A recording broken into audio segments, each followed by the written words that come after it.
तो आज हम लोग देखने वाले हैं कॉटलिन के ऊपर वीडियो। ठीक, तो मेरे सब्सक्राइबर में से एक जन ने बोला था कि कॉटलिन कहाँ से पढ़ें। तो देखो, पढ़ने के लिए कहीं से भी पढ़ सकते हो, मगर कोई भी पूरा नहीं सिखाता, इसकी गारंटी मैं लिख के देता हूँ इंटरनेट में। ठीक, तो इस वीडियो में हम लोग हर एक ये सीरीज़ में हम लोग हर एक वो चीज़ सीखेंगे जो कि कॉटलिन के अंदर है। छोटी से छोटी चीज़ पूरी प्रैक्टिस करेंगे। जैसे हम लोग क्लास 11th-12th में जैसे हम लोग C++ सी पढ़ते हैं, जावा पढ़ते हैं, बहुत प्रैक्टिस करते हैं, दिमाग में घुस जाता है चीज़ें। तो हम लोग इस बार वैसे ही करने वाले हैं कि कॉटलिन को एकदम डीप में पढ़ेंगे, हर एक टॉपिक कवर करेंगे, छोटे से छोटा, खूब सारी प्रैक्टिस करेंगे। तो हो सकता है ये सीरीज़ 100-200 वीडियो का जा सकता है।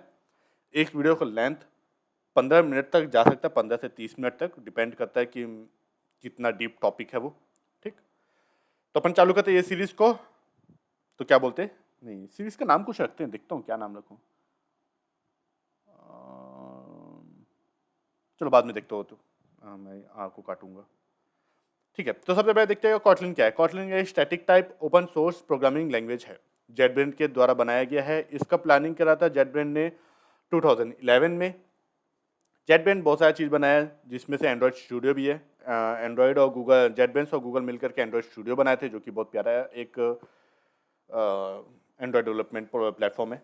ठीक, साथ ही साथ में जो हमारा कॉटलिन होता है वो JVM बेस्ड पे चलता है, JVM पे चलता है, यानी बाइट कोड पे चलता है। साथ ही साथ में हमारा जो जावा का कोड होता है वो कॉटलिन के अंदर चल सकता है। ठीक है, अब जैसे कि हम लोग जानते हैं कि ये स्टैटिक टाइप प्रोग्रामिंग लैंग्वेज है, जो कि जावा का सक्सीडर है। मेरे फंबल के लिए माफ़ करना, सक्सीडर है। और जावा के सक्सीडर है, इसका मतलब यही है कि जो चीज़ जावा में चलता है वो चीज़ इसमें भी चलेगा, और साथ ही साथ में जो जावा की फंक्शनैलिटी है वो इसमें भी चलेगा। जैसे कि जावा हमारा कंप्लीट ऑब्जेक्ट ओरिएंटेड है, और हमारा कॉटलिन भी कंप्लीट ऑब्जेक्ट ओरिएंटेड है। ठीक, कंप्लीट बोलना गलत होगा शायद।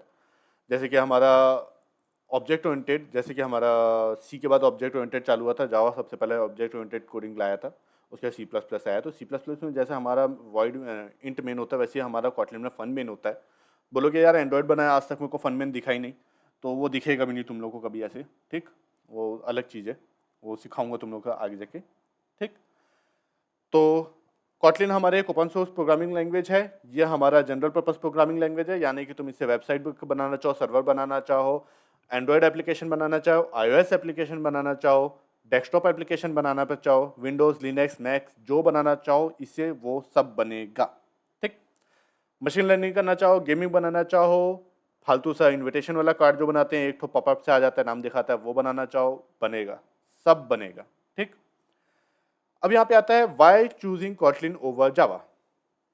सबसे पहली बात, हम लोग जो लिखा हुआ है इसके अलावा मैं बता रहा हूँ। ठीक है, 75% जो हमारा जो चांस होता है ऐप का ना चलना, या फिर हमारा सॉफ्टवेयर का ना चल पाना, या फिर एरर आ जाना, या फिर रन टाइम बग्स रह जाते हैं। हम लोग का एग्जांपल दे रहा हूँ, एकदम एकदम एकदम रियल एग्जांपल दे रहा हूँ। मेरा दोस्त है, एक दोस्त नहीं बोल सकते, क्लासमेट बोल सकते हैं। वो वेदर ऐप बना रहा था, जिसमें कि वो लोकेशन कोऑर्डिनेशन का इस्तेमाल कर रहा था। वो जावा में प्रोग्रामिंग करता है, नहीं पता उसको जावा अच्छा लगता है, जावा में करता कोई बात नहीं। तो उसका सबसे वो एक बार ऐसी फंसा हुआ था वीडियो ऐप में, कि वो यार काम नहीं कर रहा है, सब चीज़ देख लिया फिर भी काम नहीं कर रहा है। जैसे ऐप ओपन करता है, लोकेशन जैसे चालू करता है, एरर आ जाता, ऐप क्रैश कर जाता है। तो वो मेरे को कॉल करके बोलता है भाई देख ले यार। तो क्लासमेट है यार, देख तो सीख ही सकता हूँ। तो लाइब्रेरी गया था, तो उसको ओपन किया, तो वहाँ पे देखा कि हमारा जो लोकेशन होता है वो नल वैल्यू वहाँ पे आती है। अगर तुम्हारा अगर चालू नहीं हुआ तो वो नल लेता है, वो नल पास करता है। और वो हमारा जो उसका ऐप था वो नल पॉइंटर को हैंडल नहीं कर पाया, जिसकी वजह से क्रैश हो गया।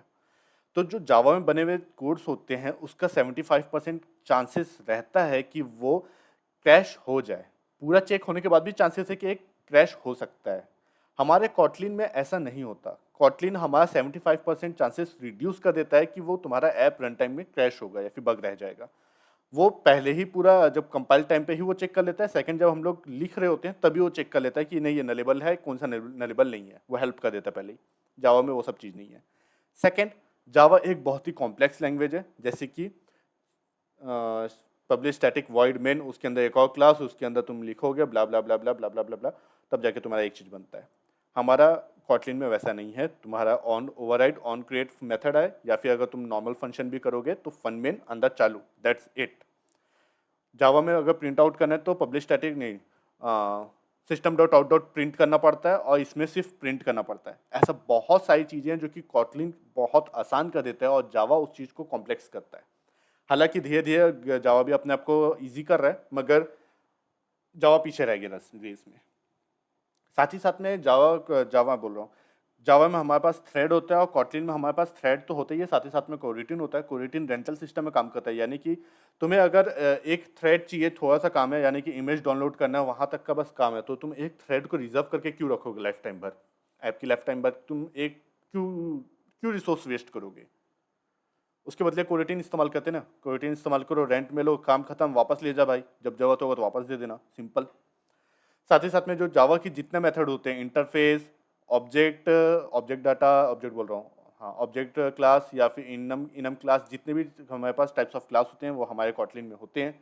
साथ ही साथ में उन सारी चीज़ को यूज़ करने में आसान कर देता है। तो कॉटलिन हमारा बहुत ज़्यादा ईजी होता है रीडेबल में। साथ ही साथ में किसी भी बिगनर को अगर इस्तेमाल करना है, से चालू करना है, तो वो भी देता है। हम लोग को जावा में बताना पड़ता है कि हम लोग इंटीजर ले रहे हैं कि नहीं ले, स्ट्रिंग ले रहे हैं, क्या ले रहे हैं। कॉटलिन में तुम बताओगे तो ठीक है, बहुत अच्छी बात है, नहीं बताओगे तो वो खुद ही देख लेगा। हाँ, हालांकि अगर तुम ऐसा बना रहे हो कि वेरिएबल अभी डिक्लेयर कर दे रहे हो, बाद में असाइन करोगे, तो उसको बताना पड़ेगा कि इसमें क्या डाटा जाएगा। मगर इसमें भी हमारे पास एक और ऑप्शन होता है, एनी। सी प्लस प्लस में ऑटो होता है और इसमें एनी होता है। अब सी प्लस प्लस में इसलिए यूज जाता हूँ क्योंकि GNI है, सी प्लस प्लस के साथ हम लोग को काम करना पड़ता है कभी कभार, ठीक। और साथ ही साथ में कॉटलिन और जावा दोनों सेम स्पीड है दोनों की, ठीक। कंपेयर जो हमारा जो लेटेंसी है, जावा का लेटेंसी और कॉटलिन का लेटेंसी सेम है। ऐसा नहीं है कि पाइथन है, पाइथन बहुत आसान लैंग्वेज है माना, यानी कि मगर उसके लेटेंसी बहुत ज़्यादा डिफरेंट है, वो बहुत ज़्यादा रैम करता है, बहुत ज़्यादा रैम कंज्यूम करता है, प्रोसेसिंग कंज्यूम करता है। कॉटलिन बहुत ज़्यादा इजी है, ऐसा नहीं है कि बहुत कठिन है, या फिर पाइथन जितना आसान है। इंटेंटेशन पे काम करता है, कोई ब्रैकेट नहीं, मगर ब्रैकेट भी बहुत अच्छी चीज़ है। मतलब मेरे को इंटेंटेशन नहीं पसंद, मेरे को ब्रैकेट ज़्यादा पसंद है। तो कॉटलिन हमारा इजी भी है, फास्ट भी है, सब चीज़ है। अब यहाँ पे आ जाता है कि यार मैं कितना अजीब लगेगा, मतलब कितना बड़ा बेवकूफ़ इंसान होगा कि सिर्फ एक प्रोग्रामिंग लैंग्वेज में सिर्फ एक ही फील्ड के लिए अगर यूज़ करूँ, है ना। जैसे कि अगर मैं बोलूँगा कि यार क्यों मैं सिर्फ एक लैंग्वेज सीखूँ सिर्फ एंड्रॉयड डेवलपमेंट के लिए, मैं जावा सीख लेता हूँ ना, उससे तो मैं सब चीज़ कर लेता हूँ। तो ऐसा नहीं है भाई, कॉटलिन से भी वो सारा चीज़ कर सकते हो जो तुम जावा से कर सकते हो। कॉटलिन से ऐप बना सकते हो, iOS ऐप मैक के ऑपरेटिंग सिस्टम के सॉफ्टवेयर बना सकते हो, विंडोज़ के लिए बना सकते हो, लिनक्स के लिए बना सकते हो, XYZ फ्यूचर में आने वाले ऑपरेटिंग सिस्टम उनके लिए भी बना सकते हो, ठीक। साथ ही साथ में जो बैकग्राउंड हमारा जो सर्वर होता है, जावा से सर्वर बनता है, हम कॉटलिन से भी सर्वर बना सकते हैं क्यूटोर की मदद से, तो हमारा सर्वर बन सकता है। Server side static front end side भी इस्तेमाल कर सकते हो, नहीं क्वारीज नहीं, वहाँ पे नहीं होता, फ्रंट एंड साइड नहीं होता। और साथ ही साथ में iOS में भी ऐप डेवलपमेंट में भी काम आता है, यानी कि सारा चीज़ कर सकते हो तुम इससे।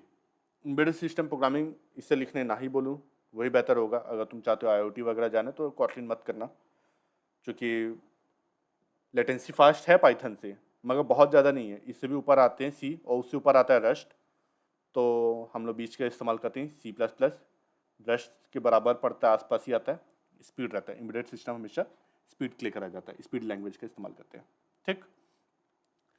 अब हमारे पास कॉटलिन में एक और भी फंक्शन होता है, हमारे पास लैम्डाज होते हैं, अब हायर ऑर्डर फंक्शंस होते हैं, बहुत सारा चीज़ होते हैं यार। मैं जितना मेरे ध्यान में अभी मैं उतना बताते जा रहा हूँ, ठीक।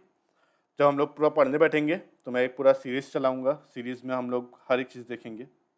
नेक्स्ट PPT में देखेंगे तो 2017 में हमारा गूगल ने बोला था कि एंड्रॉयड के लिए बेस्ट लैंग्वेज, जो प्रेफरेबल लैंग्वेज है वो है हमारा कॉटलिन, ठीक। उससे पहले जावा में इस्तेमाल होता था, और 2001 में मैं सीखा हूँ, अभी चल रहा है 2024। अब एक चीज़ समझो, डिमांड और सप्लाई का गेम समझो, ठीक। जावा का जितना डिमांड है उतना डिमांड फुलफिल हो जा रहा है, या फिर डिमांड से ज़्यादा सप्लाई है, ये भी मान सकते हो।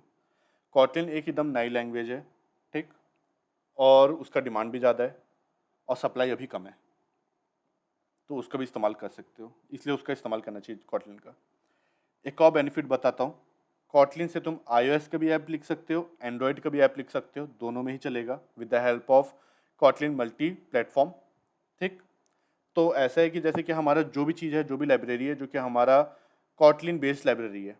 जैसे कि अगर तुम लोग बोलोगे यार अगर मैं ओके एच का इस्तेमाल करता हूँ फैच करने के लिए iOS के अंदर, तो नहीं हो पाएगा क्योंकि ओके एच हमारा जावा बेस्ड लाइब्रेरी है। केटॉर का इस्तेमाल कर सकते हो तुम लोग iOS के अंदर फैचिंग या फिर सर्वर बनाने या फिर किसी भी चीज़ के लिए मतलब एपीआई से रिलेटेड जितने भी काम करना है उसको तुम केटॉर से कर सकते हो। केटॉर प्योर कॉटलिन में बना हुआ है।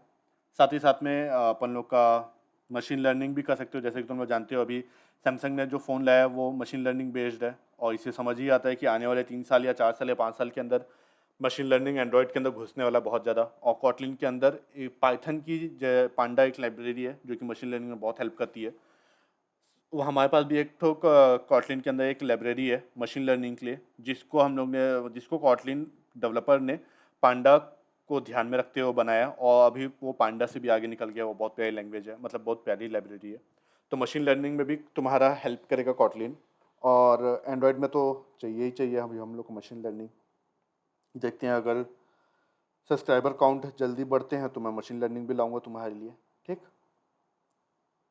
अब साथ ही साथ में देखते हैं कि हाँ एक और चीज़, अगर तुम लोग नेटिव एप्लीकेशन में बना रहे हो, अगर तुम लोग बोलते हो कि नहीं यार कॉटलिन नहीं सीखूंगा, जावा नहीं सीखूंगा, मैं डॉट सीख लेता हूँ, डार्ट डार्ट सीखता हूँ, फ्लटर बनाता हूँ, फ्लटर में एक बार कोड लिखूंगा दोनों के लिए बन जाएगा, iOS और एंड्रॉयड, वेबसाइट डेस्कटॉप सब के लिए बन जाएगा। तो मेरे भाई एक चीज़ समझो, ठीक, ऐसा बहुत सारी जगह ऐसा फंसते हैं फ्लटर डेवलपर्स, जहाँ पे उनकी लाइब्रेरीज जो होती है वो उनको डिज़ायर्ड रिजल्ट ला के नहीं देती है। वहाँ पे अगर तुम जीपीटी या किसी भी एआई से पूछोगे, जीपीटी बार्ड से, वो बोलेगा कि एक कॉटलिन फाइल पर लिखो जो कि प्योर कॉटलिन बेस्ड होना चाहिए उस चीज़ को परफॉर्म करने के लिए। तो अगर तुम लोग नेटिव में भी जाते हो तो कॉटलिन सीख लो। ठीक, अगर तुम लोग एंड्रॉयड कोर एंड्रॉयड में भी रहना चाहते हो तो कॉटलिन सीख लो, ज़्यादा इजी लैंग्वेज है। अगर तुम्हारा मन करता है जावा सीखने का, कर सकते हो, कोई इशू नहीं है, मन की मर्ज़ी यार, कर लो, क्या इशू है। और बाकी रिएक्ट ऐप है, रिएक्ट नेटिव है, रिएक्ट नेटिव तो जावास्क्रिप्ट बेस्ड है। अब जावास्क्रिप्ट बेस्ड है, चलो ठीक है, जो भी है वो अपने अलग जगह है। अब इसमें हम लोग देख सकते हैं ये ओपन सोर्स है तो इसकी कम्युनिटी भी काफ़ी बड़ी है। अब नेक्स्ट वीडियो से हम लोग देखेंगे कि अब इम्प्लीमेंटेशन, वार वेल वेरिएबल क्या होता है, वगैरह वगैरह जो भी चीज़ें होते हैं वो सब सीखेंगे। इस कोर्स का लक्ष्य यह है कि जिस तरीके से हम लोग C plus plus Kotlin, C plus plus और जावा को जिस तरीके से हम लोग 11th 12th में सीखते हैं, हर एक चीज़ को एकदम डीप में जा करके बहुत सा प्रैक्टिस करते हैं, तो हम लोग भी इसमें वैसे ही करने वाले हैं। खूब सारे न्यूमेरिकल सॉल्व करेंगे ताकि हमारा प्रोग्रामिंग में पकड़ बने। ठीक, ऊप्स सीखेंगे। ऊप्स को मैं वैसे सिखाऊंगा जैसे सीखना चाहिए। मेरी टीचर्स जो थी वो मेरे को वैसा सिखाया नहीं। हो सकता है तुम्हारे कॉलेज की टीचर भी तुम्हें वैसा ना सिखाए, क्योंकि बहुत ज़्यादा बहुत लेट सीखा हूँ यार मैं, मतलब बहुत मुश्किल से सीखा हूँ मैं। मेरे को अगर कोई मैं मिला होता पहले मेरे को तो मेरे लिए बहुत अच्छा होता, मगर मिला नहीं, कोई बात नहीं। तो ये सीरीज़ बहुत बड़ी हो सकती है क्योंकि मैं बहुत डीप में जाऊँगा। हो सकता है 200 वीडियो भी हो सकता है एक वीडियो 30 मिनट की भी हो। तो यार तुम लोग का सपोर्ट चाहिए, मैं देखो सीरीज़ ला रहा हूँ तुम लोग के लिए, तुम लोग ने मांगा मैं दे रहा हूँ सीरीज़। मेरे को इस महीने में कुछ भी करके 300 सब्सक्राइबर पार करना है, और कम से कम 400 घंटे का मेरे को व्यू वॉच आवर का इसमें एंगेजमेंट चाहिए चैनल में। तो यार वो तुम लोग के ऊपर डिपेंड करता है, तुम लोग शेयर करते हो, 10 बार देखते हो, क्या करते हो मेरे को नहीं पता, तुम लोग इसको करना पड़ेगा। अगर तुम लोग एमएल की सीरीज़ चाहते हो कॉटलिन के अंदर, तो यार जब तक इसका कोटा कंप्लीट नहीं होगा तब तक तो मैं एमएल नहीं लाऊंगा, गेमिंग भी नहीं लाऊंगा, क्योंकि यार वो ऐसी चीज़ें हैं जिसमें बहुत ज़्यादा दिमाग खपत होगा बनाने में भी। और जस्ट इमेजिन अगर मैं एक छोटा सा गेम भी बनाना तुम लोग को सिखाऊंगा ना, वो बहुत लंबा जाएगा। गेमिंग बहुत बड़ा चीज़ है, ठीक है। तो मैं अगर तुम लोग वो सब चाहते हो सीखना, तो यार चैनल को ग्रो करना पड़ेगा। चैनल में अगर ग्रो नहीं करे तो मैं डिमोटिवेट होऊंगा, फिर बनाने का मन नहीं करेगा, फिर तुम लोग सीख नहीं पाओगे। तो यार तुम लोग अपने घर का सबका फ़ोन लेकर के सब्सक्राइब करते हो, कर दो, मेरे को कोई इशू नहीं है। तुम लोग 10 लोग को मोबाइल देख करके तुम लोग वीडियो देखते हो, करो, मेरे को कोई इशू नहीं है। मगर मेरे को इस महीने के 4 लास्ट तक मेरे को 4000 4000 बोलो, 400 वॉच आवर का इंगेजमेंट चाहिए ताकि मैं नेक्स्ट मंथ मशीन लर्निंग का कोर्स चालू करूं या फिर एंड्रॉयड का कोर्स चालू करूं। डीप, अब एंड्रॉयड डीप से चालू करना पड़ेगा। ठीक, तो जो जो इस कोर्स के लिए रेडी है नीचे लिख दो कमेंट में, जो लगा के आयशा। मिलते हैं फिर किसी और वीडियो में, तब तक बाय बाय।